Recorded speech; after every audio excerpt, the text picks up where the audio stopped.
आपका स्वागत है। नजर डालते हैं आज की सुर्खियों पर। जमीन खरीदी बिक्री व्यवहार ऑनलाइन होंगे, पेपरलेस की और महसूल विभाग के कदम।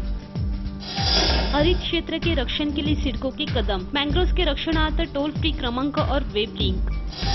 सरकारी नौकरी के छोटे पोस्ट के लिए इंटरव्यू रद्द, प्रधानमंत्री नरेंद्र मोदी की महत्वपूर्ण घोषणा। स्मार्ट सिटी योजना के लिए बिजली विभाग भी तैयार, नवी मुंबई और ठाणा के लिए 445 करोड़ रुपयों की योजना।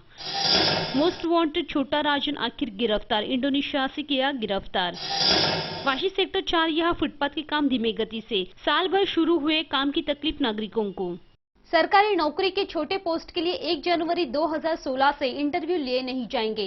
ऐसी महत्वपूर्ण घोषणा रविवार को प्रधानमंत्री नरेंद्र मोदी इन्होंने मन की बात इस माध्यम से की है। सरकारी नौकरी के छोटे पोस्ट के लिए 1 जनवरी 2016 से इंटरव्यू लिए नहीं जाएंगे। ऐसी महत्वपूर्ण घोषणा रविवार को प्रधानमंत्री नरेंद्र मोदी इन्होंने मन की बात इस माध्यम से की है। आने वाले जनवरी महीने से बी, सी और डी श्रेणी के लिए केंद्र सरकार की नौकरी के लिए इंटरव्यू की शर्त रद्द करने की घोषणा उन्होंने की, किंतु किसी की भी सिफारिश से ये नौकरी नहीं दी जाएगी, ऐसा भी मोदी इन्होंने स्पष्ट किया है। Bureau report MVTV। इंडोनेशियन अधिकारियों ने रविवार को भारत का मोस्ट वांटेड गैंगस्टर छोटा राजन को गिरफ्तार किया है। राजेंद्र सदाशिव निकाजे छोटा राजन के नाम से प्रसिद्ध है। भारत के अनेक गुनाहों में वो मोस्ट वांटेड है। इंडोनेशियन अधिकारियों ने रविवार को भारत का मोस्ट वांटेड गैंगस्टर छोटा राजन को गिरफ्तार किया है। राजेंद्र सदाशिव निकाजे छोटा राजन के नाम से प्रसिद्ध है। भारत के अनेक गुनाहों में वो मोस्ट वांटेड है। ऑस्ट्रेलियन पुलिस ने गुप्त सूचना के आधार पर कार्रवाई करके सिडनी से बाली के एक रिसोर्ट में हुए छोटा राजन को गिरफ्तार किया है। 55 साल का राजन 2 दशक से वांटेड है। रविवार को एयरपोर्ट पर उसे गिरफ्तार किया गया। छोटा राजन भारत के 15 से 20 हत्या का आरोपी है। अंडरवर्ल्ड डॉन दाऊद इब्राहिम का राइट हैंड ऐसी छोटी राजन की पहचान थी। Bureau report MVTV। वाशी के सेक्टर 4 यहाँ महापालिका ने हाथों में लिए फुटपाथ बनाने के काम गए साल भर से धीमी गति से शुरू है। इस फुटपाथ के काम का दर्जा निकृष्ट होकर इसके और पालिका का दुर्लक्ष्य होता दिखाई दे रहा है। वाशी सेक्टर 4 यहाँ महापालिका ने हाथों में लिए फुटपाथ बनाने के काम गए साल भर से धीमी गति से शुरू है। इस फुटपाथ के काम का दर्जा निकृष्ट होकर इसके और पालिका का दुर्लक्ष्य होता दिखाई दे रहा है। करीब 3 करोड़ रुपयों के फुटपाथ बनाने के काम इस जगह हाथों में लिए गए हैं। इसमें शिवाजी चौक से वाशी सेक्टर 6 यहाँ जाने वाला रास्ता और सेक्टर 6 की ओर से शिवाजी चौक यहाँ जाने वाले सर्विस रोड का समावेश है। गए साल भर से ये काम धीमी गति से शुरू होने से इसकी तकलीफ नागरिकों को सहनी पड़ रही है और नागरिकों के पैसों का एक प्रकार से अपव्यय हो रहा है। Bureau report MVTV। राज्य सरकार के स्मार्ट सिटी योजना के अंतर्गत नियुक्त किए ठाणा जिला के नवी मुंबई और ठाणा शहर का बिजली विभाग भी इसके लिए तैयार हुआ है।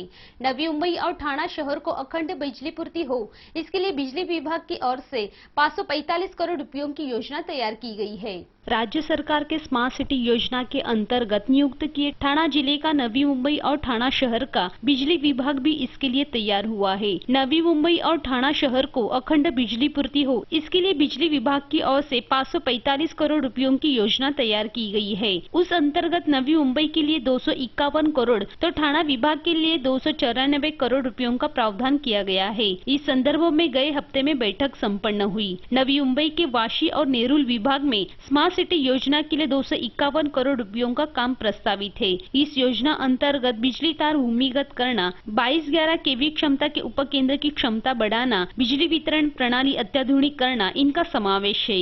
इसी प्रकार की योजना ठाणा में भी की जाएगी। इस बैठक में ठाणा और नवी मुंबई के निजी और औद्योगिक क्षेत्र की बिजली की जरूरत ध्यान में लेकर आने वाले 10 साल में बिजली की मांग के बारे में विचार करके भविष्य में निर्माण होने वाले बिजली की कमतरता के लिए तैयार रहना पड़ेगा। Bureau report MVTV। अब राज्य में जमीन अथवा प्रॉपर्टी की खरीदी बिक्री व्यवहार करने के लिए कार्यालय में बार बार आने जाने की जरूरत नहीं पड़ेगी, क्योंकि इस संदर्भ के सभी व्यवहार ऑनलाइन होंगे। ऐसी घोषणा महसूल मंत्री एकनाथ खड़से इन्होंने की है। अब राज्य में जमीन अथवा प्रॉपर्टी की खरीदी बिक्री व्यवहार करने के लिए कार्यालय में बार बार आने की जरूरत नहीं पड़ेगी, क्योंकि इस संदर्भ के सभी व्यवहार ऑनलाइन होंगे। ऐसी घोषणा महसूल मंत्री एकनाथ खड़से इन्होंने की। अब महसूल विभाग पेपरलेस करने का प्रयास है। जमीन के मामले के विवाद मिटाने के लिए सभी जिले के उपग्रह द्वारा गिनती करेंगे, ऐसा विश्वास भी उन्होंने व्यक्त किया है। एफिडेविट करने के लिए अब किसी को भी स्टैम्प पेपर खरीदी करने की जरूरत नहीं होगी। प्रकल्पग्रस्तों को नौकरी देंगे और 1 करोड़ 37 लाख किसानों का बीमा का हफ्ता सरकार भरेगी, ऐसा भी खड़से इन्होंने कहा। Bureau report MVTV। सिडको ने नवी मुंबई में हरित क्षेत्र के रक्षण के लिए कदम बढ़ाए हैं। नवी मुंबई में हो रहे मैंग्रोव के कत्ल की शिकायत दर्ज करने के लिए 180026702007 यह टोल फ्री क्रमांक नागरिकों के लिए शुरू किया है। सिडको ने नवी मुंबई में हरित क्षेत्र के रक्षण के लिए कदम बढ़ाए हैं। नवी मुंबई में हो रहे मैंग्रोव के कत्ल की शिकायत दर्ज करने के लिए 180026702007 ये टोल फ्री क्रमांक नागरिकों के लिए शुरू किया है। मैंग्रोव क्षेत्र में बड़े पैमाने में अवैध डैमरीज और मैंग्रोव की कत्ल, इस विषय में नागरिकों की फिक्र ध्यान में लेकर सिडको ने मैंग्रोव का संरक्षण और देखरेख के लिए ये मुहिम हाथों में ली है। टोल फ्री क्रमांक के साथ ही mangroves.complaintssidco.maharashtra.government इस ईमेल आईडी पर मेल द्वारा ये शिकायत दर्ज कर सकते हैं और http://sidco.maharashtra.government.in mangroves.complaints इस वेब लिंक पर नागरिक फोटो के साथ शिकायत दर्ज कर सकते हैं। Bureau report MVTV। अश्विन मास की पूर्णिमा ये कोजागिरी पूर्णिमा अथवा शरद पूर्णिमा के तौर पर मनाई जाती है। इस दिन दूध के बने खीर का नैवेद्य दिखाया जाता है। आज कोजागिरी पूर्णिमा सभी और मनाई जा रही है। कोजागिरी पूर्णिमा को शरद पूर्णिमा भी कहते हैं। हिंदू पंचांग के अनुसार अश्विन मास की पूर्णिमा को कहते हैं। पूरे साल में केवल इसी दिन चंद्रमा 16 कलाओं से परिपूर्ण होता है। हिंदी धर्म में भी इस दिन कोजागर व्रत मनाया जाता है। इस दिन दूध की खीर बनाकर लक्ष्मी देवी को नैवेद्य दिखाया जाता है। खीर में आधी रात के चंद्रमा की किरणें झड़ती है और बाद में ये खीर प्राशन की जाती है। इस दिन पूरी रात जागरण करके खेल खेले जाते हैं। Bureau report MVTV। Navi Mumbai महानगर पालिका की लापरवाही के कारोबार की वजह से पालिका का स्वास्थ्य विभाग पूर्णतः असफल हुआ है।